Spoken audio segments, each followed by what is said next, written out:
Resumo da semana.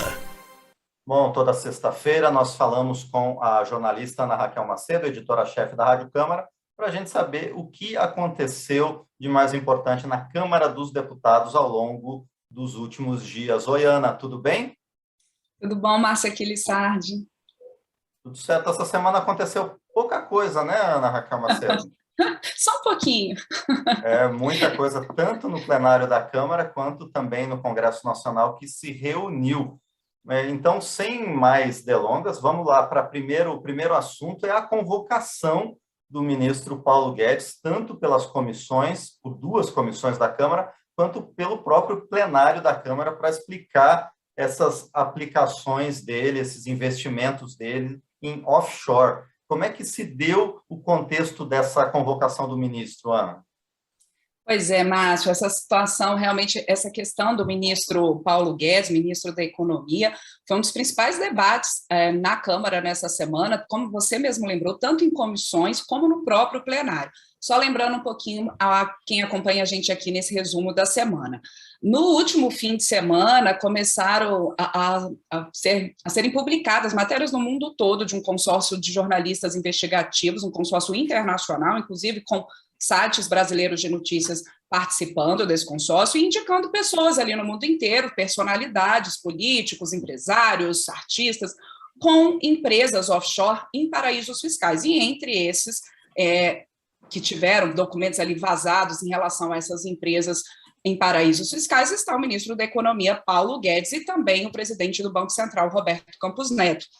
Essas offshores são empresas abertas ou por pessoas ou por outras empresas, normalmente ali num país onde elas não têm sede, ou onde a pessoa resida, e normalmente em países com isenções tributárias, onde haja benefícios tributários. Então, a pessoa abre aquela empresa ali com a expectativa de pagar menos tributos ou mesmo não pagar tributos.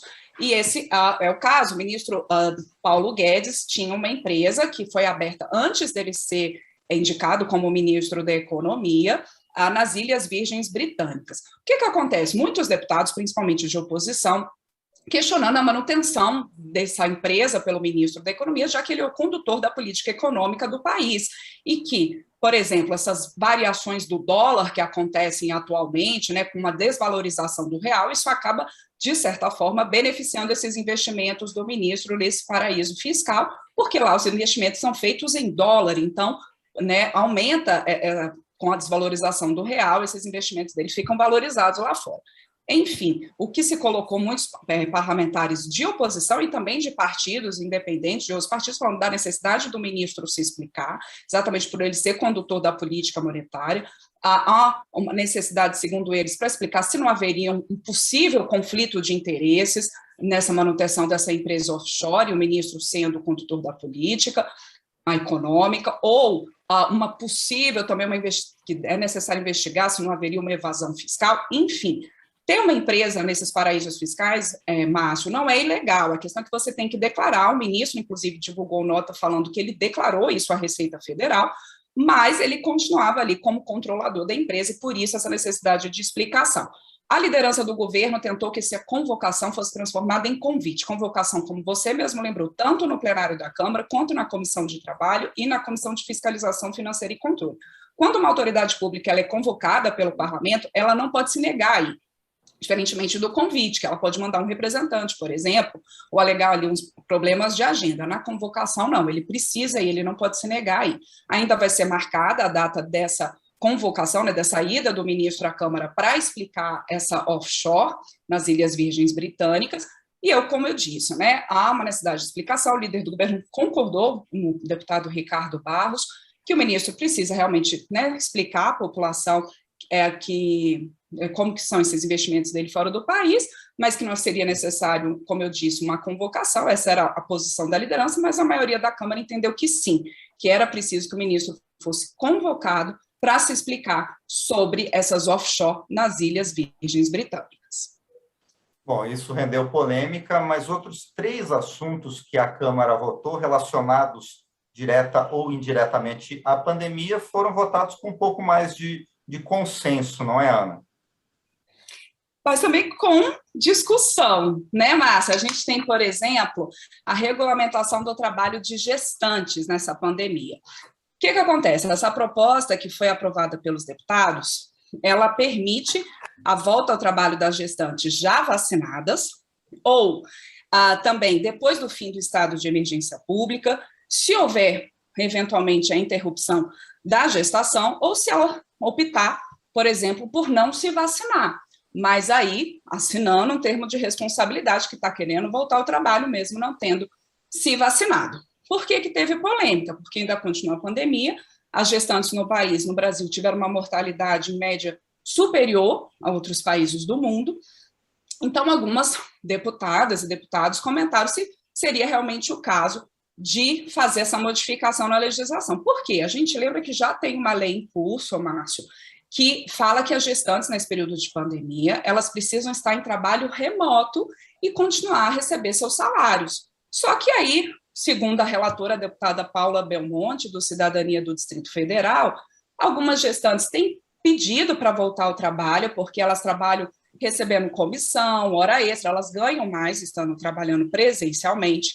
Alguns microempresários também tendo dificuldades para manter o trabalho, manter o salário dessa gestante em trabalho remoto, ainda contratar uma quando não tem como ser feito o trabalho remoto, por exemplo, dessa gestante, por isso, então, essa modificação na legislação, mas com essas ressalvas, então, dos riscos que as gestantes ainda correm nesse momento de pandemia.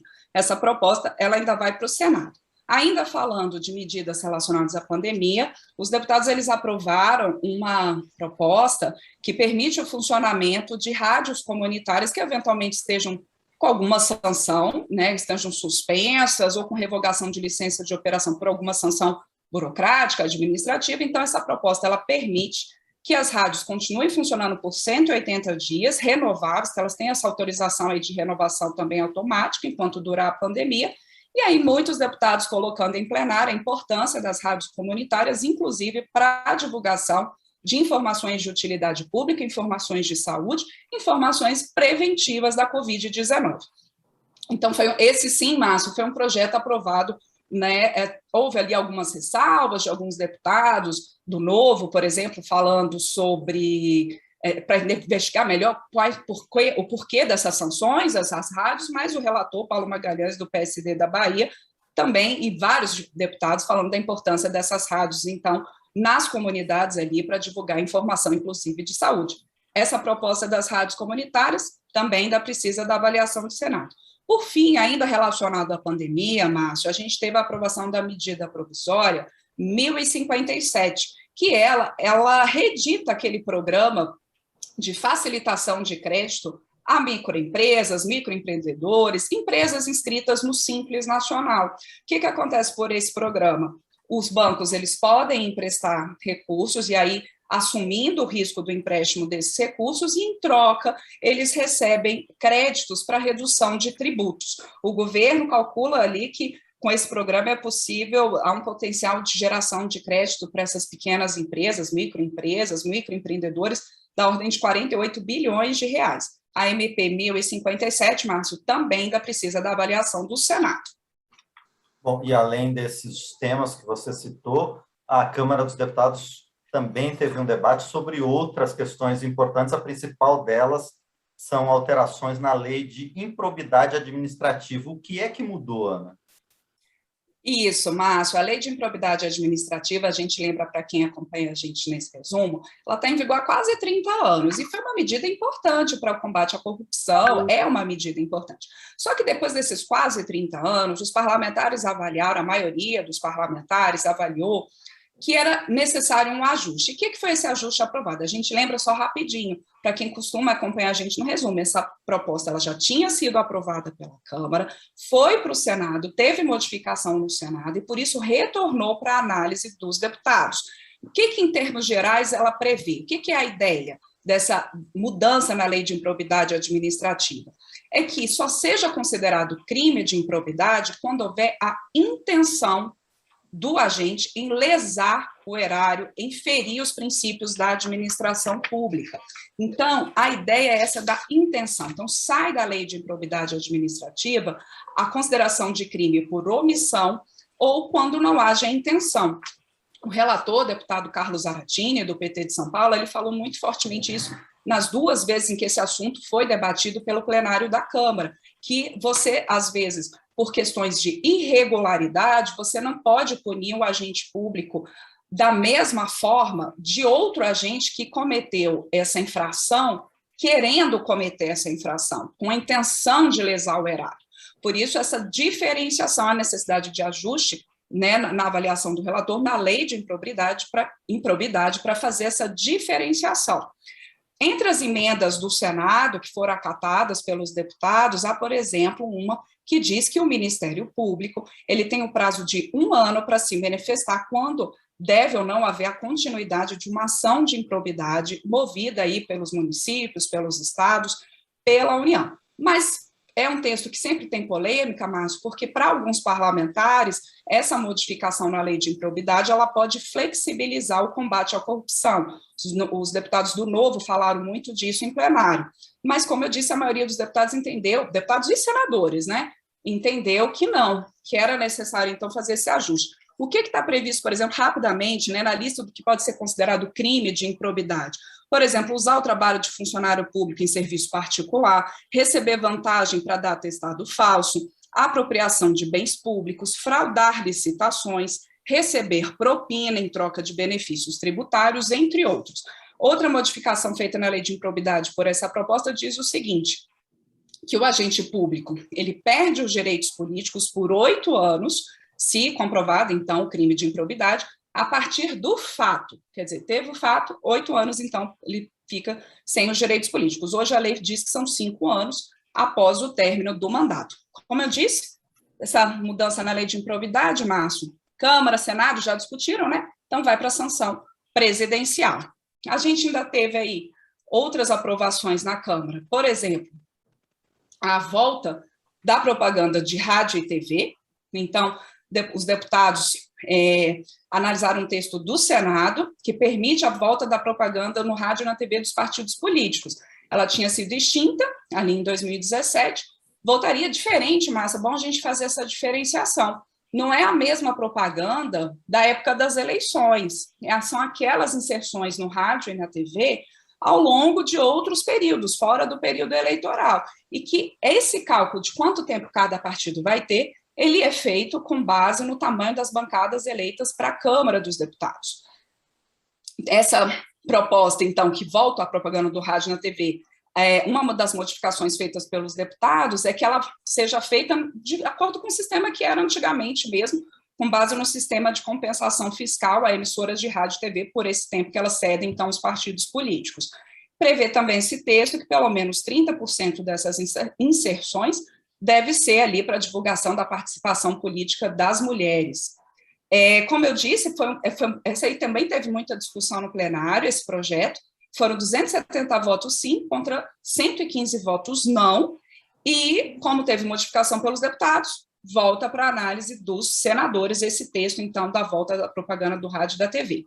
Por fim, rapidamente, Márcio, os deputados aprovaram a Convenção de Budapeste, que prevê a cooperação internacional no combate a crimes cibernéticos, ou seja, por meios eletrônicos e internet, e também a aprovação de um acordo antártico entre o Brasil e o Chile ali em relação ao uso das pesquisas no continente antártico.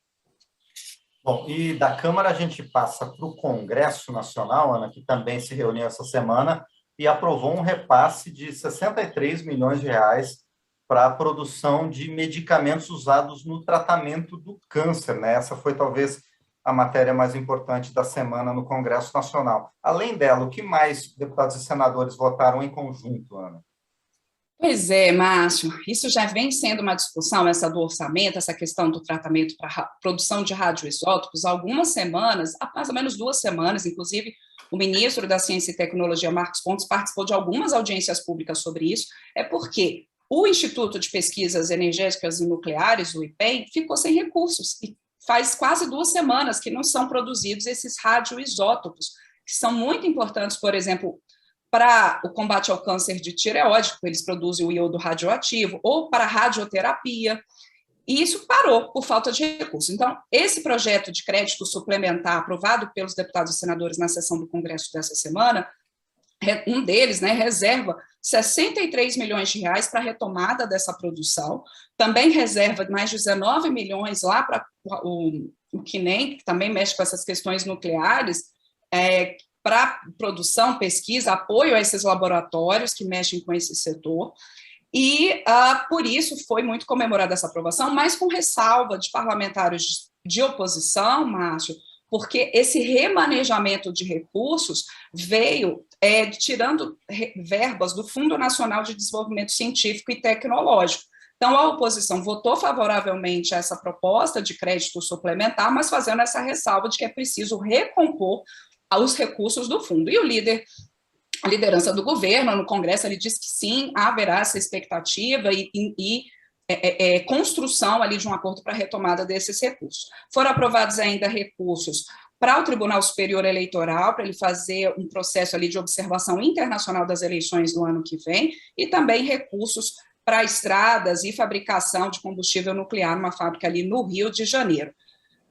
Não foi na sessão do Congresso, Márcio, mas ainda falando de orçamento, foi numa das sessões da Câmara dessa semana, houve a aprovação de uma proposta de emenda à Constituição que aumenta em 1 ponto percentual os repasses do governo federal para as prefeituras por meio do Fundo de Participação dos Municípios, que é um fundo que pega percentuais ali da arrecadação federal com o imposto de renda e o imposto sobre produtos industrializados.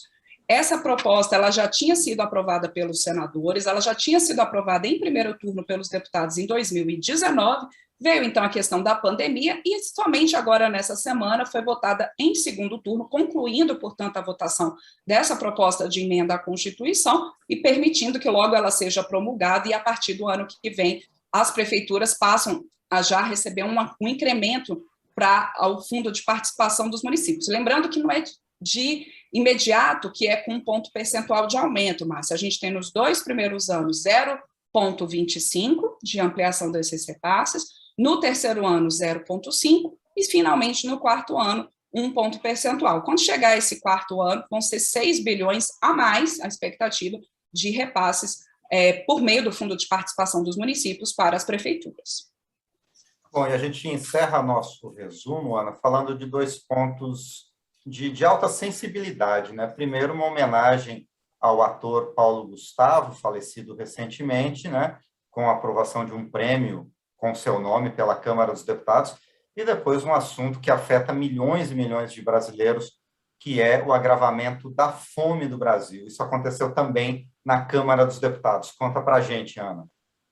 Exato, Márcio, a gente teve, que semana na Câmara, né? Tantos assuntos diferentes, mas houve ali um momento da sessão da Câmara e que, sim, os deputados, eles aprovaram um projeto de resolução para a criação de um prêmio em homenagem ao Paulo Gustavo, um prêmio que vai ser destinado anualmente a 5 artistas, grupos ou iniciativas de destaque na cultura nessa área do humor e da comédia. E muita gente lembrando, como, por exemplo, a deputada Jandira Fegali no plenário, o deputado Marcelo Ramos, outros, da importância do Paulo Gustavo para a cultura brasileira e que ele sempre falava que rir é um ato de resistência e como isso é importante. Nesse momento, Paulo Gustavo, que nos deixou, infelizmente, esse ano, né, Márcio, vítima da Covid, com somente 42 anos. Então, uma homenagem justa importante aí da Câmara dos Deputados, a esses artistas do país todo que levam o humor, que levam a comédia e alegram nossas vidas. E, por outro lado, também os deputados reservaram um momento de debate com especialistas nessa semana no plenário, numa comissão geral, tratando da fome que atinge, segundo estimativas, aí 19 milhões de brasileiros, Márcio. Em 2018 já eram 10 milhões e agora quase 20 milhões de brasileiros passando fome. Muitos deputados lembrando do agravamento desse quadro de fome com a pandemia.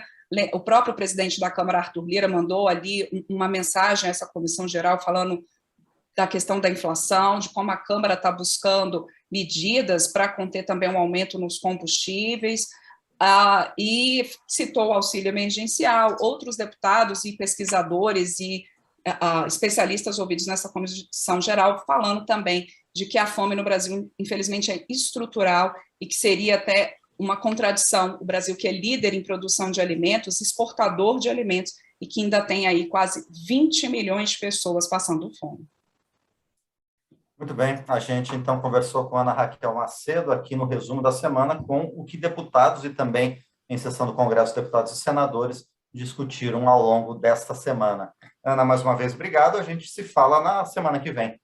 Na semana que vem eu estarei de férias, Márcio. Mas muito bom fim de semana para você, mas certamente o resumo da semana não estará de férias. A gente vai ter os nossos editores fazendo aqui o resumo com você, certamente na próxima sexta-feira. Um excelente feriado para quem acompanha a gente aqui no resumo também.